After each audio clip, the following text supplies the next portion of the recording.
ঢাকার পাশে একটা এত সম্ভাবনাময় একটা শহর, যেখানে নাকি শুধু ক্রিকেটার প্রডিউস করে না, ক্রিকেটের হিস্ট্রি প্রডিউস করে।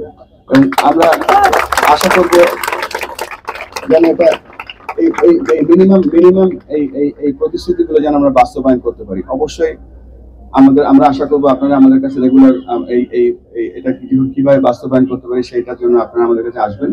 এবং এখানে আমরা যদি একটা ছোটখাটো কোনো লো কস্ট ইনডোর করতে পারি এবং এই আউটডোর ফ্যাসিলিটিটা যদি ডেভেলপ করতে পারি, খুব অনায়াসেই আমরা একটা হাই পারফরমেন্স সেন্টার এখানে করতে পারবো। তো এই চারটা প্রতিশ্রুতি যেটা হলো, একটা হচ্ছে ফ্যাসিলিটি, একটা হচ্ছে গ্রাউন্ড, একটা হচ্ছে কোচ ডেভেলপমেন্ট, আর একটা হচ্ছে যে হাই পারফরমেন্স সেন্টার।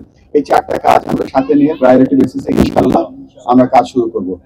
আর তার আগে আমি শেষ করার আগে বলে দিচ্ছি, দেখেন আজকালকার দিনে সবচেয়ে গুরুত্বপূর্ণ যেটা জায়গা আমরা ভুলে যাই, সেটা হচ্ছে যে আমাদের পেরেন্টসরা, আমাদের যারা পেরেন্টসরা, বাংলাদেশে তো বহু খেলা আছে, এত খেলা ছেড়ে তাদের ছেলে এবং মেয়েদেরকে ক্রিকেট খেলতে পাঠাচ্ছে, তাদের ঘরে তাদের ভ্যালু শেখাচ্ছে।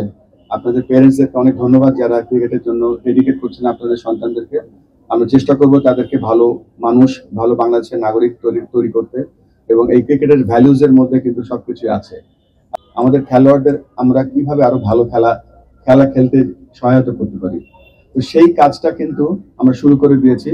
এবং আমাদের যে শেষ স্লোগানটা ছিল সেই প্রোগ্রামের, সেটা হচ্ছে যে বাংলাদেশ জাতীয় দল যখন জেতে আমরা সবাই জেতি, বাংলাদেশ দল যখন হারে আমরাও হেরে যাই।